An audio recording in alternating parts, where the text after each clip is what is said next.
औज़ुबिल्लाहिमिनश्शैतानिर्रजीम बिस्मिल्लाहिर्रहमानिर्रहीम। अस्सलाम वालेकुम। उम्मीद है आप सब ठीक होंगे, खैरियत से होंगे। डॉक्टर अल्लामा इकबाल, जिन्हें शायर मशरिक़ कहा जाता है, मुफस्सिर कुरान हैं, जो वो अपने एक शेर में फरमाते हैं, मौत को समझे हैं गाफिल इख्तिताम में ज़िंदगी, है ये शाम ज़िंदगी सुबह दवाम ज़िंदगी। और कुरान पाक की इस वक्त हम आयत भी इसी किस्म का एक मजमून बयान कर रही। आयत नंबर 28 सूरह बकरा पारा 2 से हम शुरू करेंगे।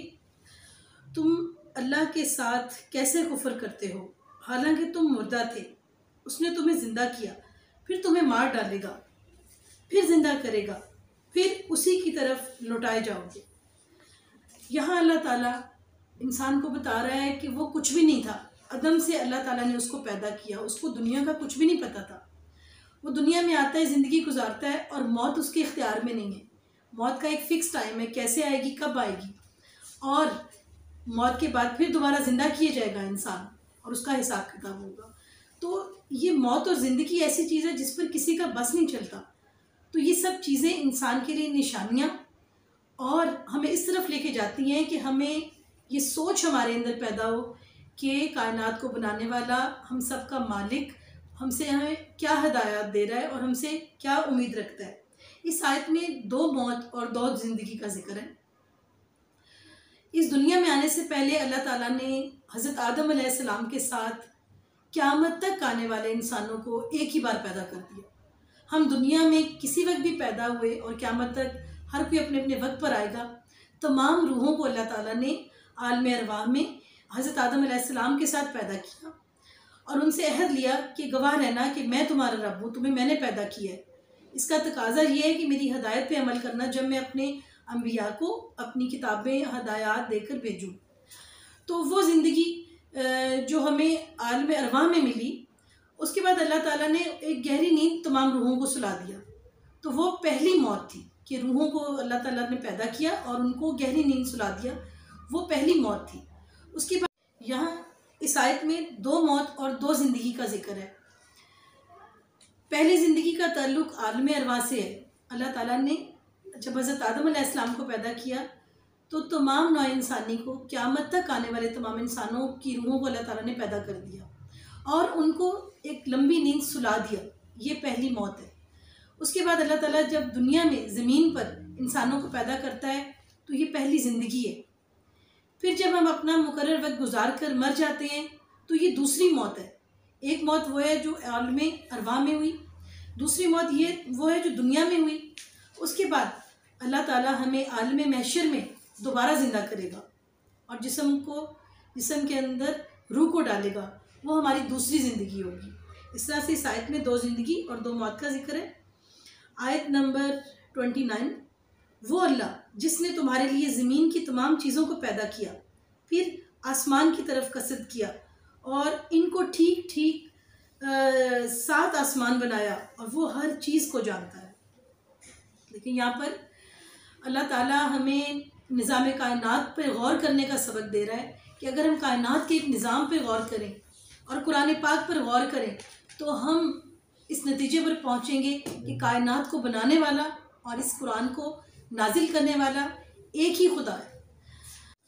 डॉक्टर अल्लामा इकबाल ने अपने एक शेर में कहा था, खोल आँख ज़मीं देख, फलक देख, फ़िज़ा देख, मशरिक़ से उभरते हुए सूरज को ज़रा देख।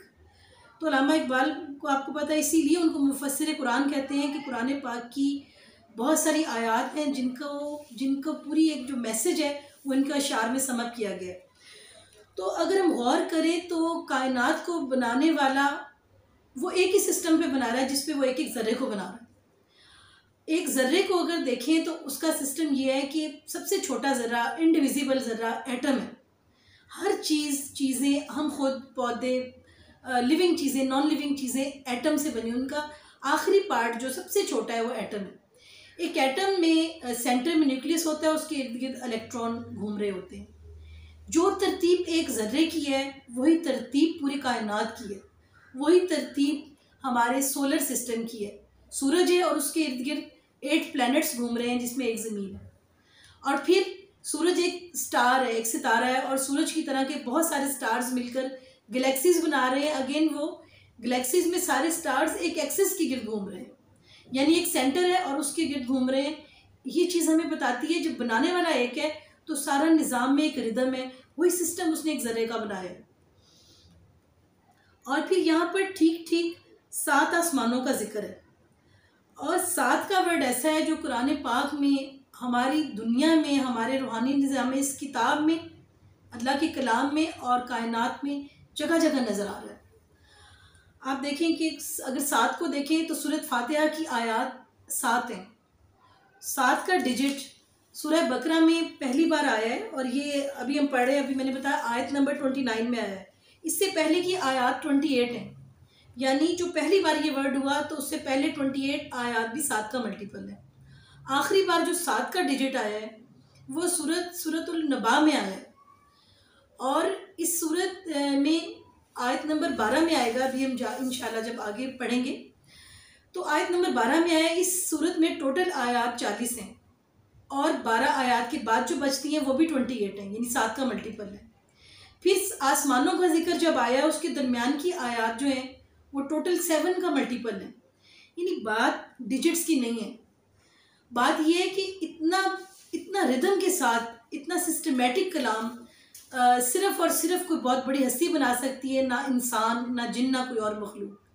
इसीलिए सूरह बनी इसराइल में अल्लाह ताला फरमाते हैं आयत नंबर 88 में कि तमाम इंसान और जिन्नात अगर इस बात पे जमा हो जाएं कि हम कुरान जैसी कोई किताब बना लेंगे तो वो कभी भी ऐसी कोई किताब नहीं ला सकते, अगरचा वो एक दूसरे से मिलकर काम करें, तब भी नहीं। तो इतनी एक रिदम है, और यही रिदम आप देखें कि यही पूरा निज़ाम कायनात में है। दुनिया में बर आज़म कॉन्टिनेंट 7 है, एक वीक के डेज 7 है। अगर हम आसमान को देखें, अपनी एटमॉस्फेयर को, तो ये सारी लेयर्स टोटल जदीद इल्म ने साबित किया ये 7 लेयर्स हैं। हम अगर ज़मीन के इटसेल्फ देखें, आसमान की लेयर 7 है। फ़िज़ा, आसमान, उसको आप कुछ भी कह सकते हैं, जो कुछ हमें ऊपर नज़र आ रहा है। अगर हम ज़मीन को देखें तो हम उसकी टॉप मोस्ट लेयर पे हैं। ज़मीन को अगर सेंटर तक देखें तो ये टोटल 7 लेयर्स हैं। और वो एटम जिसकी जो तमाम चीज़ों की बिल्डिंग यूनिट है, मेन सबसे छोटा एक ज़र्रा है, एटम के अंदर टोटल ऑर्बिट्स जो बाहर उसके जिस पर इलेक्ट्रॉन मूव करता है उसकी मैक्सिमम तादाद 7, यानी टोटल 7 ऑर्बिट्स हैं जिस पर तमाम किस्म के एटम्स डिफरेंट चीज़ों के बनते हैं। तो 7 का डिजिट ना सिर्फ एक मटीरियल वर्ल्ड में और पूरे निज़ाम कायनात में किस तरीके से एक रिदम है, तो ये चीज़ हमें बताती है। अगर हम गौर करें, और ईमान वालों के लिए ये एक इंडिकेशन है कि इस कायनात को बनाने वाला भी वही है जिसने इस कलाम को, कुरान पाक को नाजिल किया।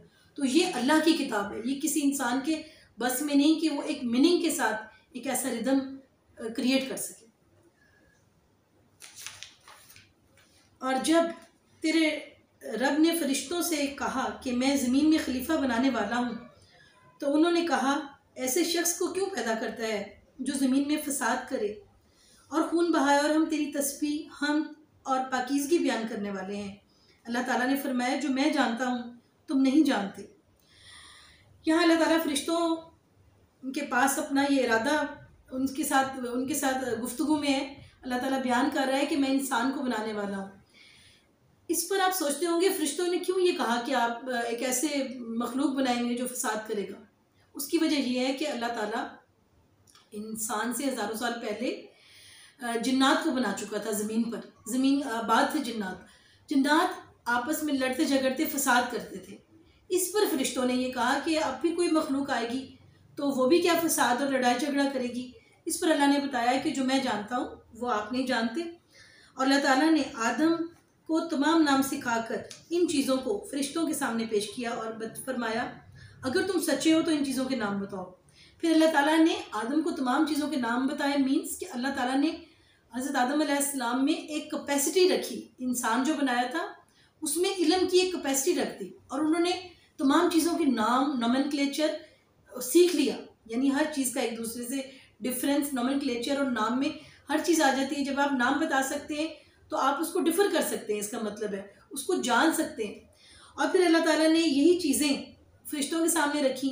फरिश्तों के अंदर उतने इल्म की कैपेसिटी नहीं थी और वो इन चीज़ों के नाम ना बता सके।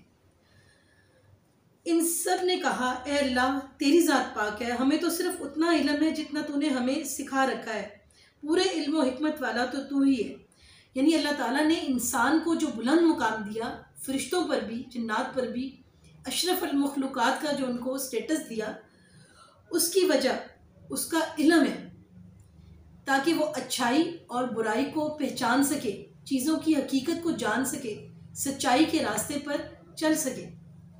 अल्लाह ताला ने हज़रत आदम अलैहिस्सलाम से फरमाया, तुम इन के नाम बता दो। जब इन्होंने बता दिए तो फरमाया, क्या मैंने तुम्हें पहले ही ना कहा था, ज़मीन और आसमानों का गैब मैं ही जानता हूँ और मेरे इल्म में है जो तुम ज़ाहिर कर रहे हो और जो तुम छुपाते हो। यहाँ अल्लाह ताला अपनी इस ताकत को बताता है कि मैं ज़ाहिर और छुपी हुई सब चीज़ों को जानता हूँ। आने वाले वक्त में क्या होगा अल्लाह ताला सब जानता है। अल्लाह ताला ने बताया कि इंसानों को बनाने की कोई हिकमत है, क्योंकि इंसानों को वो इल्म हिकमत अता किया गया और वो सलाहियत अता की गई जिसकी वजह से उन्होंने अल्लाह के राज़ों को पाया, अल्लाह की ज़ात को पहचाना और कुर्बानी और अल्लाह से इश्क व मोहब्बत की वो मिसालें कायम की जिसको दुनिया याद करती है। जहाँ अल्लाह ने हज़रत इब्राहीम अलैहिस्सलाम की तरह के खलीलुल्लाह पैगम्बर पैदा किए, जिन्होंने अपने ईमान की बुनियाद पर अपनी ज़ात की इस हद तक नफ़ी कर दी कि आग में कूद पड़े और अपने हाथों से अपने अजीज़ बेटे की गले पर छुरी चला दी। वहाँ ऐसे ऐसे ईमान भी पैदा हुए कि जिन्होंने हज़रत इमाम हुसैन की तरह अजीम कुर्बानी अल्लाह की राह में दी और सैयदुश्शुहदा कहलाए। और जब हमने फरिश्तों से कहा कि आदम को सजदा करो तो इब्लीस के सिवा सब ने सजदा किया, इसने इनकार किया।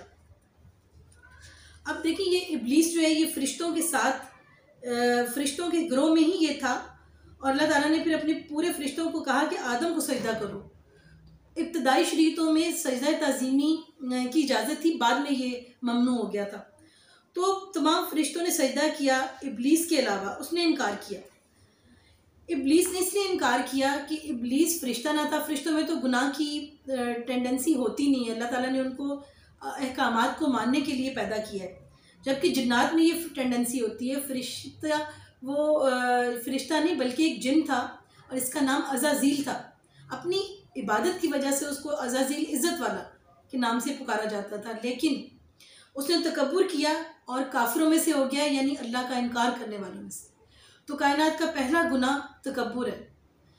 तो तकब्बुर अल्लाह को शदीद नापसंद है, ये बड़े बड़े गुनाहों में से एक है। और तकब्बुर एक ऐसा गुनाह है कि ये अगर मैं माशरे में देखूं तो ये लोगों में सबसे ज़्यादा मुझे नज़र आता है। आप देखें, अपने इर्द गिर्द देखें, हम खुद अपने आप को देखें तो कितनी जगह हैं जहाँ हमें अपनी इस्लाह की ज़रूरत होती है। जिस शख्स का वो समझता है कि मेरी शक्ल सूरत बेहतर है और वो दूसरों से मिलता है जिनकी बेहतर नहीं होती, तो उसको मैंने देखा है वो अपनी शक्ल सूरत पे तकब्बुर कर रहे होते हैं। जिनके पास मालो दौलत बहुत ज़्यादा है वो अपनी दौलतमंदी पे तकब्बुर कर रहे होते हैं और गरीबों के साथ और अपने से कमतर जिनको समझ रहे होते हैं, सो कॉल्ड, हालांकि कमतर तो आपकी सोच में एक कमी होती है, बुलंद तो वो है जिसका किरदार बुलंद है, वो उनको कमतर शो कर रहे होते हैं, बाकायदा तौर पे इस तकब्बुर का शिकार होते हैं। फिर इसके बाद जिसके पास मालो दौलत के अलावा जिसके पास इल्म है, मैंने देखा है वो अपने इल्म की बुनियाद पर तकब्बुर कर रहा होता है। हालांकि अपने इल्म की बुनियाद पर भी आपको तकब्बुर की इजाज़त नहीं, वो भी उतना ही बड़ा गुनाह है। उसके बाद एक उस पर आए कि किसी के पास बड़ा ओहदा है तो वो छोटे ओहदे वालों के साथ जिनके पास ओहदा नहीं है वहाँ पर तकब्बुर कर रहा होता है। हालांकि देखेंगे एक इंसान अपनी सारे तमाम किस्म के लोगों के बगैर जो मुख्तलिफ पेशों से वाबस्ता हैं, आप अधूरे हैं। आप किसी भी ओहदे पर हो, आपका एक मुलाजिम ठीक काम नहीं कर रहा तो आपकी ज़िंदगी की खुशियाँ ख़त्म हो जाती हैं। आपका मालिक नहीं आ रहा, हर रोज़ ये अच्छा काम नहीं कर रहा, तो आपको उसकी तरफ से एक परेशानी होती है।